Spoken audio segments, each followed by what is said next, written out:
बिस्मिल्लाहिर्रहमानिर्रहीम। अस्सलाम वालेकुम। मैं हूं ज़ैनुल आबदीन। आप देख रहे हैं प्रोग्राम सच बात नुसरत मिर्ज़ा साहब के साथ। आज के मौज़ूआत आपने देख लिए। मिर्ज़ा साहब अस्सलाम वालेकुम। वालेकुम अस्सलाम और अस्सलाम वालेकुम नाज़रीन कराम। जो आज का जो मौजू है, इसका पहला पार्ट जो है हमारे मुतालिक है। हम ये बात तो समझते थे कि सियासत बेरहम खेल है। इसमें इक़्तिदार का असूल जो है उसमें न बेटे को देखा जाता है न किसी और को देखा जाता है। उसमें सिर्फ सियासत की जाती है और इक़्तिदार को अपने पास रखा जाता है। और उसमें चाहे जितना भी मामला गंद हो, वो कोई मसला नहीं होता है। वो तो अभी उसकी नई मिसाल हमें इंडिया में देखने को मिली है। अब हमें एक यूट्यूबर ने, लेकिन अफसोस की बात यह है कि मीडिया का इस तरह से हाइप क्रिएट करना, ये सिर्फ इंडिया के मीडिया का कमाल है, वरना तो ये इतनी बड़ी बात नहीं थी। जो बात हमने की थी वो तो ये की थी कि कश्मीर पर जो हमारे लोगों ने हमारे फ़ौज कशी की थी वो हमारा हक़ था, इस लिहाज से कि वहाँ का जो महाराजा था वो हिंदू था और जबकि 93% से ज़्यादा की आबादी जो थी वो मुसलमान थी। तो इस लिहाज ये ही थ्योरी उन्होंने इंडिया ने इस्तेमाल की थी हैदराबाद दक्कन के मामले में। तो वो थ्योरी हमने भी इस्तेमाल कर ली और इसके बाद में, लेकिन हम उसको पूरी नहीं कर सके। नेहरू चले गए वहाँ अक़वाम मुत्तहिदा, तो हमें रोकना पड़ा, जो कि हमारी गलती थी और हमें रुकना नहीं चाहिए था। लेकिन बहरहाल क्योंकि हम नए नए मुल्क बने थे तो हमें फिर ये बातें समझ में नहीं आती थी। तो उस वक्त हमने समझा था कि इंसाफ होगा, अक़वाम मुत्तहिदा मौजूद है, फ़लाना फ़लाना। तो वो, लेकिन इंडिया का जिस तरह के हठधर्मी का मज़ारा हमेशा करता आया है उसने किया। तो ये इंटरव्यू में हमने बयान दिया। दूसरी बात ये है, हमने कहा कि हिंदुस्तान पर जो है हमला, जो मुसलमानों का जेनोसाइड करने जा रहे हैं और मुसलमानों को जो मैंने तकलीफ़ दे रहे हैं, उनका ये कहना था कि मुसलमानों की तादाद बढ़ गई है पहले मुकाबले में। मैंने कहा नहीं, वो अभी तक भी इस फ़लसफ़े पर हैं। और दूसरी बात ये है कि वो ये चाहते हैं कि इंडिया में मुसलमानों को सफाया हो जाए। तो ये आपका ख्याल छोड़ दें और ये ख्याल है तो माल है तो जुनू गो। अगर हमने ये जुमला इस्तेमाल नहीं किया क्योंकि उन्हें फ़ारसी आती नहीं है, तो वो हम यहाँ पर इस्तेमाल कर रहे हैं कि ये बात आप छोड़ दें कि नहीं कर सकेंगे, लेकिन आप वो बहरहाल इस मनसूबे पर अमल पैरा हैं। तीसरी बात उन्होंने की कि साहब अमन हो सकता है। हमने कहा भाई आप अमन तो हमारी तरफ से तो अमन हम करना चाहते हैं, लेकिन आपकी तरफ से अमन कभी नहीं हुआ, इस लिहाज से कि आपने जो है वो मैंने इंटरनेशनल बॉर्डर क्रॉस किया 65 की जंग में, फिर आपने ईस्ट पाकिस्तान पे हमला किया और इसके बाद में आपने अभी तक मुसलमानों के ख़िलाफ़ आप जो है मुहिम जारी रखे हुए हैं। उसी सिलसिले में जो एक बात आई वो ये बात आई कि साहब आप जो है आप वहाँ पे इंडिया के जो दौरे किए थे, तो हमने कहा जी हमने वहाँ पाँच दौरे किए हैं। 3 जो है हम सेमिनार में गए थे, दावत वहाँ से आई थी, और 2 दफ़ा हम खुद गए अपनी मर्ज़ी से। वो क्योंकि बहरहाल हम यहाँ पर जो पॉलिटिक्स में हिस्सा लेते थे वो यहाँ पॉलिटिक्स में हिस्सा लेना ख़त्म हो गया और वहाँ पर आवाम ने हमें रद्द कर दिया। तो हमने कहा भाई सैर व सियाहत कर ली जाए। तो वो हम सैर व सियाहत के लिए गए थे। तो उसके अंदर फिर एक दफ़ा हमें ये हुआ कि 7 जो उसका जो है वीज़ा दे दिया उन्होंने 7 मुख्तलिफ शहरों का, जो कि 3 का देते थे उस ज़माने में, लेकिन क्योंकि खुशी साहब ने मेहरबानी करके उस वक्त वज़ीर ख़ारिजा थे, हम 7 शहरों का दिला दिया। जैसे ही हम लैंड किए तो वहाँ के जो सेक्रेटरी जनरल थे प्रेस क्लब के, तो उन्होंने मुझे कहा कि भाई क्या मसला क्या है तुम्हारे पीछे सारी इंटेलिजेंस लगी हुई है। तो अब वहाँ पे होता ये था कि जब हम जाते थे तो वो जो राय रियाज वहाँ का कमिश्नर होता था, तो वो हमारे लिए हमें लेने आता था, रिसीव करने आता था और साथ साथ में हमें एक सिम भी दे देता था। वो सिम जो है डिप्टी जो हाई कमिश्नर था उसकी होती थी, जो कि वहाँ पर इस वक्त ओहदा खाली पड़ा हुआ था, तो वो सिम खाली थी तो हमें दे देता था। तो वो मीनिंग देयर बाय कि वहाँ की इंटेलिजेंस की नज़रों में थी और वो बहुत हाई प्रोफाइल सिम थी। तो जहाँ भी हम एक्टिविटी करते तो वो ये बात मुझे शाहिद मलिक साहब ने 2007 में बताई कि जो आप सिम इस्तेमाल कर रहे हैं वो डिप्टी हाई कमिश्नर की है, तो आप तो बिल्कुल यहाँ पर सब आपको मॉनिटर कर रहे होंगे। मैंने कहा भाई मैं कौन सा यहाँ जासूसी करने आया हूँ।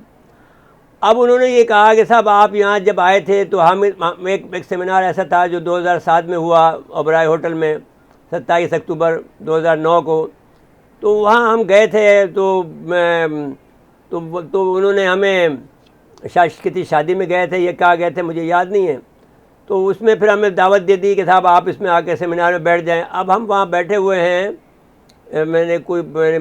हामिद अंसारी साहब वाइस प्रेसिडेंट थे उनके, अब जाहिर है कि वो उन्होंने अब सबसे हाथ मिलाया स्पीकर से, तो उसको हम कहते हैं भाई हमारी मुलाकात हो गई।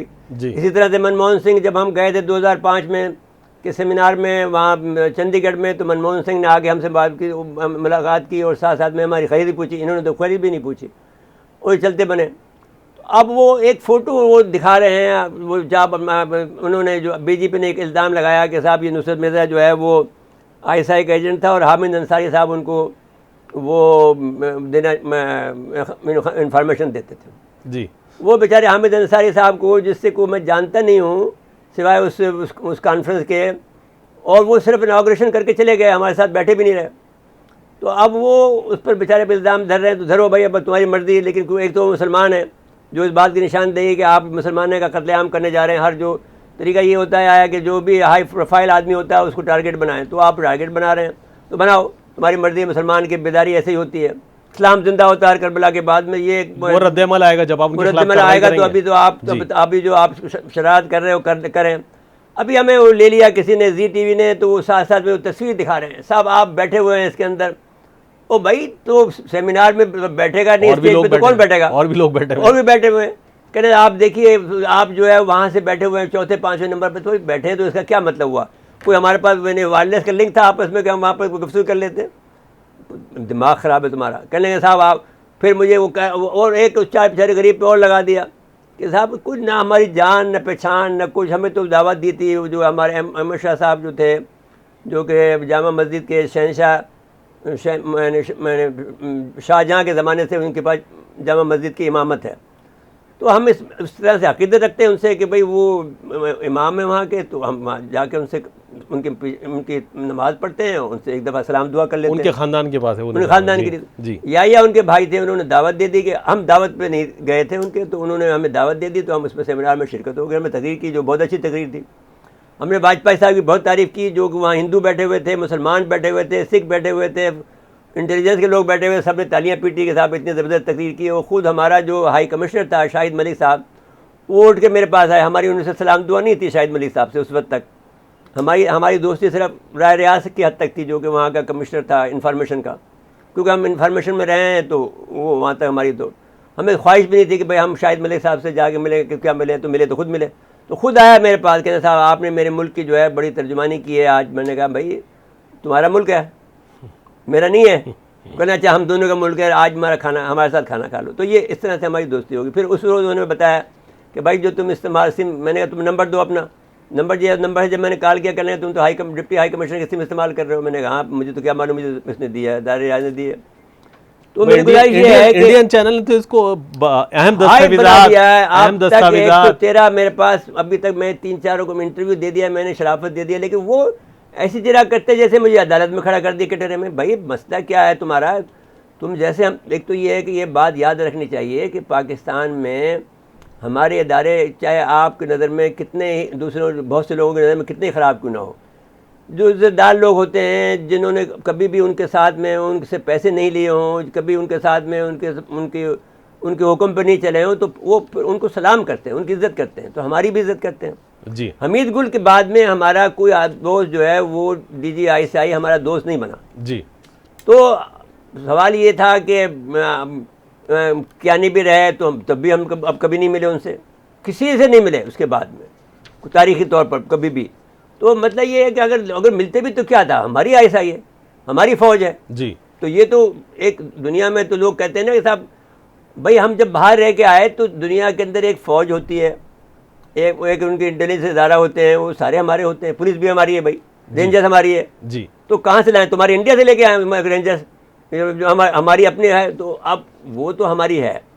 लेकिन ये कहा जाए कि साहब हम आपके लिए इन्फॉर्मेशन कलेक्ट करते हैं, ये बिल्कुल लग़्व बात है, गलत बात है, नाइंसाफ़ी है आपकी, और बहुत आप लोग जो अच्छे लोग नहीं हो इस तरह की बातें करने से, झूठा प्रोपेगेंडा करके कुछ नहीं हासिल होगा जी। गलत बातें करते हैं। अब तो मनमोहन सिंह को बेचारे को कब्र से निकालोगे बेचारे पूछने के लिए जी, वो तो गवाही मौजूद है, फ़ोटो मौजूद है उसके। तो वो जिस वक्त चंडीगढ़ में 2005 में गए तो सेमिनार हुआ था, वहाँ पर सारी दुनिया के इंटेलिजेंस इदारे, साबका इंटेलिजेंस इदारे मौजूद थे, मोसाद का मौजूद था, मैंने KGB के लोग थे, 40 आदमी आए थे KGB के जी। वहाँ पर एक सवाल खड़ा हो गया, वो जो बाद में कभी बयान कर देंगे, कि एक औरत ने जो डॉक्यूमेंट वहाँ जो बटे, रूसियों ने जो डॉक्यूमेंट बटे KGB ने एक्स KGB पर्सन ने बटे, वो डॉक्यूमेंट हम अपने साथ, हमारा राइट था लाने का, वो हम ले आए, चूंकि उन्होंने दिए थे, वो दिए थे उन्होंने, सबको बांटे थे, तो हमें बांटे, हम तो बांटे।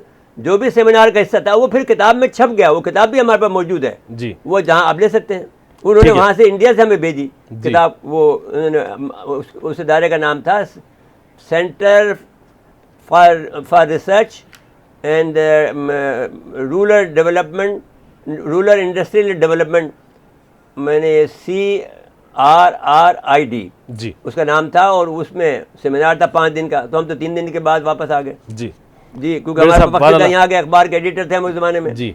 अब ये झूठ तो चलता रहेगा और फिर इसका जवाब भी फिर दे देंगे नहीं, इंशाल्लाह। जवाब देने की जरूरत नहीं है अभी। जो आप भाई आपका दिल चाह रहा है, आपको जो चाहे बनाओ, ऐश करो, बिल्कुल ठीक है। अब तुम्हारी तबीयत में जलते रहना है, आईसाई का नाम आ जाए तो तुम्हारे को ततैये लग जाते हैं जी तो भाई लगे हमारे लिए अच्छा है जी, बिल्कुल तुम्हारी तो चाबी आईसाई है, बस अगर चाबी लगाए, आईसाई कहे चाबी लगाए, तुम्हारा भंडारा बख्श शुरू हो जाता है जी, खुल जाता है। आप धड़ा आप समझते हैं भाई एजेंट आ गया। भाई खुदा को मानो, यहाँ पर ये लोग, हमारे लोग जो हैं बहुत इज्जत करते हैं, हमारी फौज के लोग हमारी इज्जत करते हैं, हमारे रेंजर्स के लोग हमारी इज्जत करते हैं, इसलिए कि हमने इज्जत से रहें। बिल्कुल ठीक है। हमारा इदारा है, हमारा मुल्क इदारा है, हम वो हमें इज्जत देते हैं, हम उनको इज्जत देते हैं, बात उसमें क्या है जी। मुझे ब्रेक लेकर आ जा रहा है, ब्रेक के बाद आएंगे तो दूसरे मौजूद पे चलेंगे जी।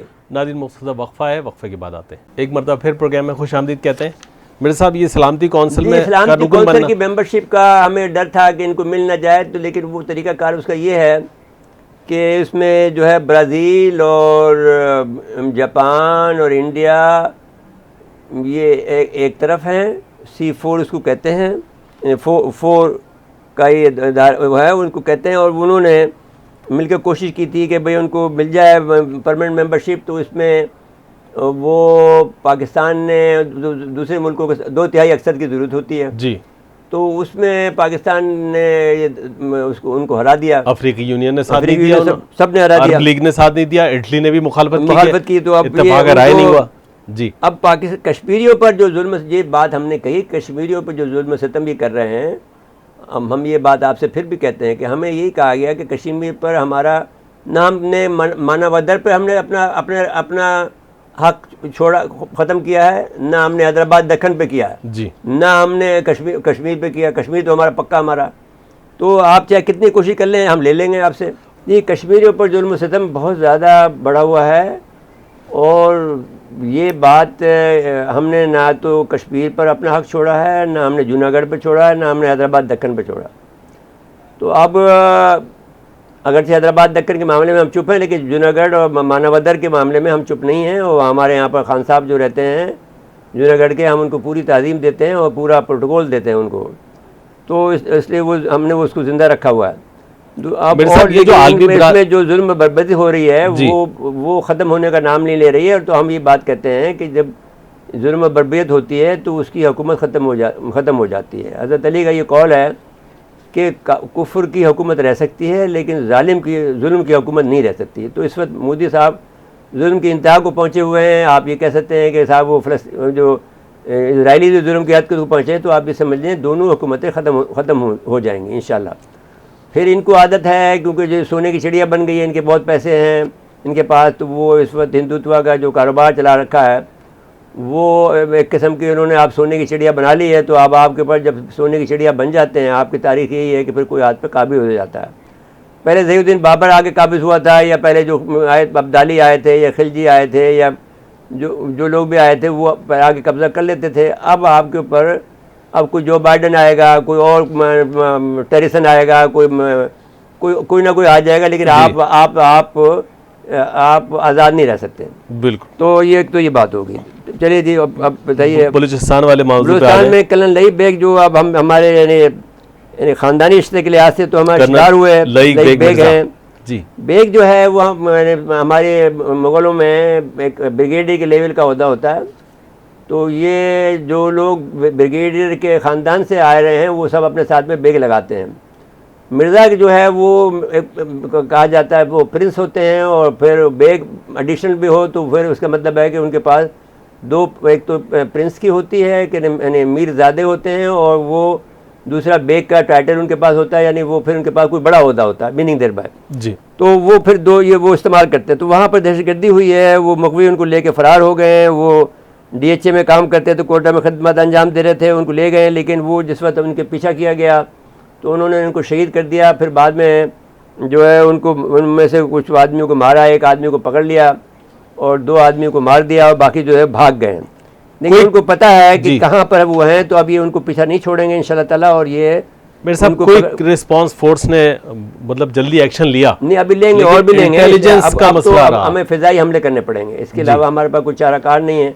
बहुत इंतजार कर लिया, अभी काफ़ी है, अब इनको उड़ा देना चाहिए। अच्छा मेरे साहब, ये 2 तरफा मामला चल रहा है। देखें, एक बलूचिस्तान का मामला चल रहा है और एक वज़ीरिस्तान, शुमाली वज़ीरिस्तान, भाई ये बात ये आपके पैर दर पे वाक़ है। ये सारे आपको ये मुल्ला अहमद खान से पूछना चाहिए ये बात, हमारी हुकूमत को। देखिए ना, 12 जुलाई नहीं हो सकता, 12 जुलाई को एक उसके बगैर नहीं हो सकता है। मैं पहले आपसे कह चुका हूँ। अब आगे चलें। आप देखिए, अमूमी तौर पर ये कहा जा रहा था कि पाकिस्तान और चीन के ताल्लुकात जो हैं वो बेहतर नहीं रहे हैं जी, लेकिन इस वक्त जो है हम आपको बताना चाहते हैं, पाक बहरिया और चीन के दरमियान में, चीन की जो बहरिया है उनके दरमियान में शंघाई में मुश्तरका मशक़ें हुई हैं। बहरी और हवाई जहाज़ों के अलावा आबदोज़ों के हमरा मशक़ हुई है। ये पहली दफ़ा नहीं बल्कि पहले भी हो चुकी हैं। ख़ित्ते को महफूज मुस्तक़बिल रखने के दोनों मुल्कों ने आज़म किया है पाक बहरिया के। फिर बाद में ये है कि जो पाक बहरिया ने और उनके साथ में इस तरह से ये एक्सरसाइज कर रहे हैं दोनों मुल्क जो है उसमें, क्योंकि हमें आबदोज़ें भी चाहिए और हमें अब इस वक्त न्यूक्लियर पावर्ड आबदोज़ का मसला हमारे साथ है।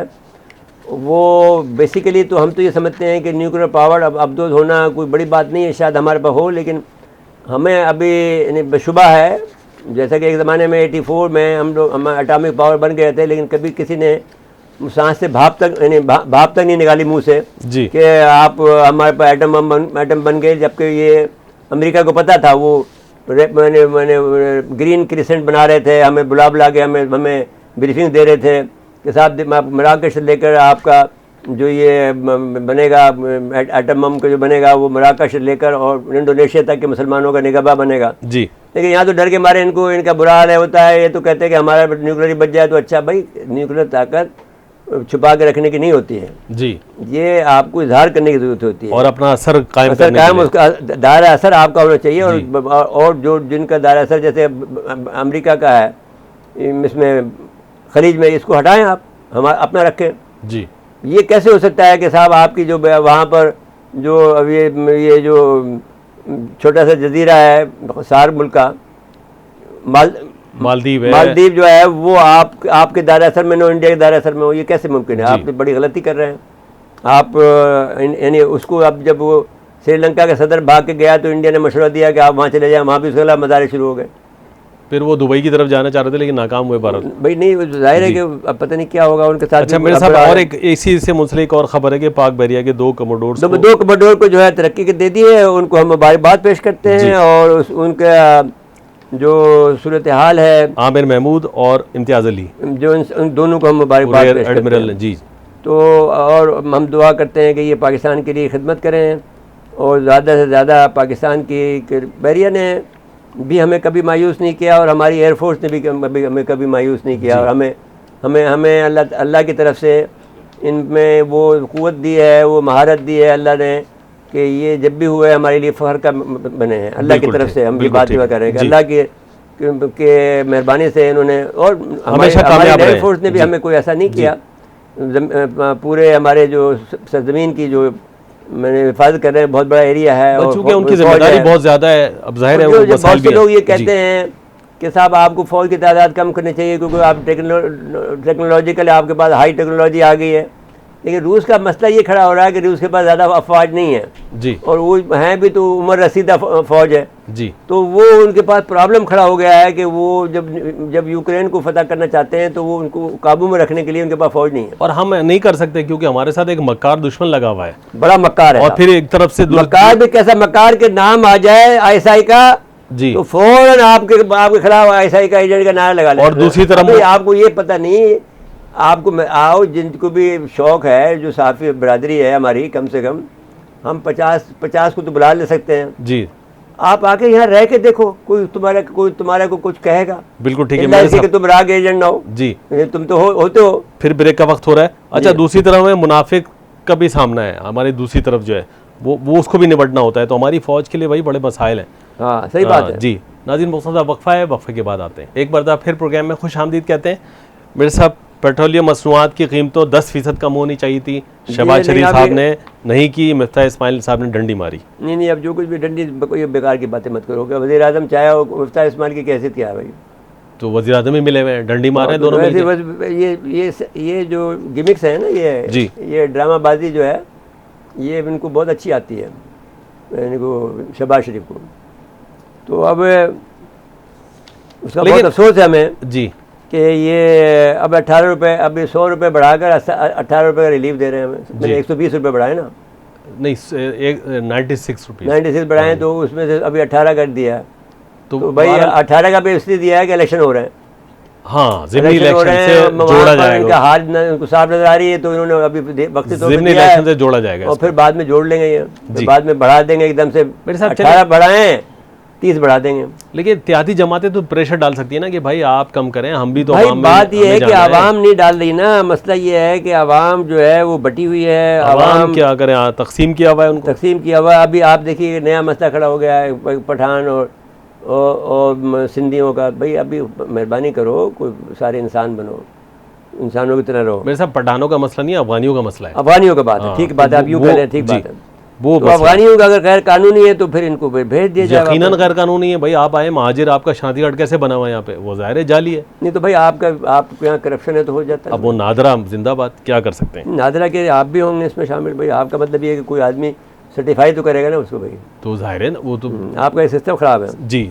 अच्छा, पंजाब का इलेक्शन हो रहा है जी। दिलचस्पी ये है, दिलचस्प बात ये है कि दोनों तरफ लोटे हैं, वो उस पार्टी में थे, वो दूसरे अब शफलिंग हुई है, पर नून लीग में इख्तलाफ है जी, और इमरान खान पंजाब के बड़े डाकू के वहीं चला। अच्छा, अब मसला ये है कि सियासत बड़ी अंधी भी होती है, बेरहम भी होती है, और इक़्तिदार का खेल इतना बेरहम होता है कि जैसा कि मैंने जिक्र किया कि ना बेटे को देखता है, ना भाई को देखता है, न किसी को देखता है। ये जुल्म, अगर सल्तनत उस्मानिया को देख लें, मुग़ल एम्पायर को देख लें जी, भाई ने भाई को मार दिया, तो फिर उसूल कहाँ रहेगा? उसूल तो कोई नहीं रहता है। तो अब यहाँ पर मूड से सियासत उरूज पर है। ज़ैन कुरैशी साहब उम्मीदवार हैं, खिलाफ है इमरान खान साहब, लेकिन ज़ैन कुरैशी साहब उम्मीदवार हैं भाई, इसलिए वो शाहबाज कुरैशी के फर्जंद है, और वो उन्हें धमकी भी दे रखी है कि साहब मेरे साथ पहले भी जाती हुई है, मुझे वहाँ पर से जीतने नहीं दिया गया इसलिए कि मैं वज़ीर आला न बन जाऊँ पंजाब का जी। तो वो अभी भी उनके बेटे की पोजीशन कोई अच्छी नहीं है। नहीं तो बहरहाल जोर अब ये है कि जो मलिक रियाज साहब ने कोई भारी रकम की पेशकश की थी, वीडियो क्लिप है हमारे पास जो उम्मीदवार बता रहे हैं, चला दें, 2 क्लिप है, अभी दिखाते हैं अपने नाज़रीन को। भाई मेरे को उठा के जनाब वो क्या नाम है मलिक रियाज बैरिये वाला, वो रात लेके गया है, क्या बात करते रहे वहां। तो भाई ने बात की है, तो भाई ने उनको जवाब दे दिया कि लाला जी को मैं नहीं ला सकता, क्योंकि मैं इस पोजीशन में चला गया था, मेरी वापसी नहीं थी। ये बड़ी कोशिश करते रहे हैं कि किसी तरह लाले को, क्योंकि हम 8 बंदे इकट्ठे हैं, अगर मैं जाता तो वो 8 के 8 जाते, पैसे भी मुझे मिलते थे। ये मुस्लिम लीग नून पूरी गवाह है कि ये मुझे 15 करोड़ रुपया दे रहे थे चौधरी परवेज लाई के लोग, ये लाला जी ये ले लें और वोट परवेज लाई को डाल। हमारे लिए के कितने एमपी हैं जी मेरे साहब। तो अब जब तक ये बिजनेस रियल एस्टेट टाइकून का किरदार ख़त्म नहीं होगा पाकिस्तान की सियासत में, कैसे ठीक होगा सारा निज़ाम? नहीं जी, पाकिस्तान की सियासत में क्या, भाई पूरी दुनिया के अंदर आप देखें कि आप इंडिया में कोई कम होता है, इंडिया में ज़्यादा होता है, लेकिन चलिए भाई बहुत माल चलता है। और पाकिस्तान में तो फिर भी आप लोग वहाँ पर पहरेदार बैठे हैं, चेक कर लेते हैं। इंडिया में तो सब एक तरफ हुए हुए हैं, सब के सब एक तरफ हुए। मोदी का डर इतना ज़्यादा है कि कोई आदमी इस वक्त जो है सांस लेना भी मोदी के अल्लाह के भगवान के बजाय, अल्लाह के बजाय भगवान के बजाय वो सरमाएदार फैसला करते हैं, वो फैसला वो करते हैं जी। तो वो अब बेचारे दूसरों पर शक करते हैं। लेकिन देखें आवाम के जो मसाइल हैं खुसूसन जनूबी पंजाब के, वो इतने शदीद हैं, और भाई वो जनूबी पंजाब के जो लीडर हैं वो खुद मसाइल हल नहीं करना चाहते, इसलिए कि वो कहते हैं ये गुलाम रहें तो अच्छा है। तो वहाँ पर प्रॉब्लम भी आ रहा है कि अब सारे के सारे जो जनूबी पंजाब के जो अक्सर जो लोग हैं जो मकरूज़ हो गए हैं, बड़े लोग वहाँ के जो ज़मींदारों के, तो यहाँ आकर बेचारी औरतें जो हैं मुलाजमतें करती हैं, या मर्द भी मुलाजमतें करते हैं। तो बहुत बड़ी तादाद जनूबी पंजाब की यहाँ आती है और फिर वो बाद में चली जाती है। जैसे ही कोई उनकी मौत फौतगी होती है तो वो भागते हैं जी। तो वहाँ बहरहाल ये ज़रूर है कि यहाँ आने से एक राशि ने उनको काफ़ी ने उनको रिलीफ दिया है। चिंची रक्षा में बहुत सारे लोग सराइकी लोग हैं। हाँ, सराइकी लोग भी हैं, और बहुत से लोग गलत कामों में मुलविस हैं। ये भी एक मसला है। डकैती करते हैं, कुछ लोग ऐसे भी करने लग गए हैं। कुछ लोग ये भी करते हैं, जाहिर है। अब ये सब नेगेटिविटी है। बहरहाल मेरे साहब ये इलेक्शन जो है ये फैसला करेगा। नहीं, अगर मुझे आई डाउट जैन साहब, मुझे लगता है कि कोई ना कोई बड़ी गड़बड़ कभी ना हो जाए इस दिनों में, लेकिन बहरहाल अल्लाह खैर करे जी। तो ये बहरहाल इमरान खान का जो इस वक्त का जो ग्राफ है वो तो बहुत हाई है अवामी सतह पर। तो देयर इज नो बड़ी एज एक्सेप्ट इमरान खान। अब उनका मसला ये कि उनके पास तंजीम नहीं है। वो बहरहाल देखो, अभी असल में बात ये होता है जैन साहब, एक ज़माने में जिस वक्त हमने इलेक्शन लड़ा महाजिर पंजाबी पठान महाज की हैसियत से कराची हैदराबाद में, तो हमारे पास इतनी बड़ी तंजीम नहीं थी कि हम उसको संभाल सकते हैं, जितना बड़ा इलेक्शन का कैंपेन था जी। तो मैं उनका पोलिंग एजेंट था और मैंने ऑर्गेनाइज़र में था। तो मेरे अब होता ये है कि ऐसे मौके पर सबसे बड़ा मसला ये होता है कि आपको ख़वातीन निकलेंगे नहीं निकलेंगे। तो ख़वातीन खुद आई हमारे पास, फिर उनको तरबियत देना कि भाई हमें ये इस तरह से काम करना है। और मैं इतना बिज़ी होता था कि मैं जो भी ख़वातीन आती थी, मैं वो टीम बनाई हुई थी उनके हवाले कर देता था। फिर वो जो मर्दों की टीम आती थी, किसी के दूसरा जो टीम जो मैं उनके हवाले कर देता था, भाई इनको तरबियत दो जी। तो यूँ करने के बाद में फिर वो इलेक्शन हमने जीता। कमरुज़्ज़मान शाह साहब जो इनके वालिद साहब हैं, जो इनके वालिद साहब थे, बहुत शरीफ आदमी थे, उनको हराया हमने। और वो जब हमारे महल्ले में भी आए तो मैं भी इत्तेफाक से वजह पहुँच गया। मैंने शाह साहब माफ़ी चाहता हूँ, लेकिन आपको हम हरा रहे हैं। मुझे हाँ भाई साईं मुझे खबर आए, मुझे पता है, उन्होंने मुझे कहा। तो लेकिन but he was so nice, so gentleman. I have yet to see, Syed था सही मानों में वो। लेकिन बहरहाल वो जो भी बात देखे जाए तो मतलब उसमें जो शराफत हया जो होती है वो उसमें मौजूद थी कमरुज़्ज़मान शाह साहब ने जी। तो हम उनके बड़े मद्दा हैं, ऐसा नहीं है। नवीद कमर के वालिद साहब जो हैं जी, तो वो हम हैदराबादी हैं, इस लिहाज से हम लोग एक दूसरे का ख्याल भी बहुत करते हैं। फिर काजी मोहम्मद अकबर का भी अब बहुत ख्याल करते हैं। तो इस हवाले से जो पंजाब में जो हम बात कर रहे थे, हम साउथ पंजाब की, कि ये लोग वहाँ पर जो उनके वडेरे हैं या इनके जो पानी के जिम्मेदार लोग हैं वो इनको कभी लूटने नहीं देते हैं। गरीबों को गरीब रखा हुआ है। और एक बात और भी है कि ये थोड़ा सा मतलब है कि इनका जो बिलीव है वो कमज़ोर है, बिलीफ में मामले में अल्लाह के बजाय ज़्यादा इधर उधर घूमते फिरते रहते हैं। खोसा साहब वज़ीर आला रहे, गुलजार साहब रहे, सारे सरदार हैं जी। और बहुत ज़्यादा लुटेरे हैं। मतलब है कि अब मुझे नहीं मालूम कि खोसा साहब लुटेरे हैं या नहीं है, लेकिन एक बात ज़रूर है कि बुज़दार साहब का तो आपने सुन लिया था। नहीं, बुज़दार का तो पक्का उनके भाई लेकिन क्या क्या कर रहे थे? नहीं तो जो इतना बड़ा सरदार हो कि जो अपने इलाके में बिजली तक नहीं ले जा सका हो, इतने सालों से बना हो, तो फिर वो किस किस्म का है। और अब उसका नाम निशान भी नहीं है, कहीं तकरीर नहीं करता, नहीं कुछ ना, ऐसा बोड़म आदमी है। तो कभी कभी जलसे में नजर आते हैं इमरान खान साहब के। भाई आने से तो उन्हीं के आप में कोई स्पार्क नहीं है। एक अगर आप डॉल ला के रख दो तो क्या वो डॉल किससे ज़्यादा तहसील तो उसकी है नहीं। बस ये अब क्या किया जाए। मेरे साथ वक्त ख़त्म हुआ प्रोग्राम का। नाज़रीन आज के लिए इतना ही। आइंदा प्रोग्राम तक के लिए इजाज़त चाहते हैं। अल्लाह हाफ़िज़।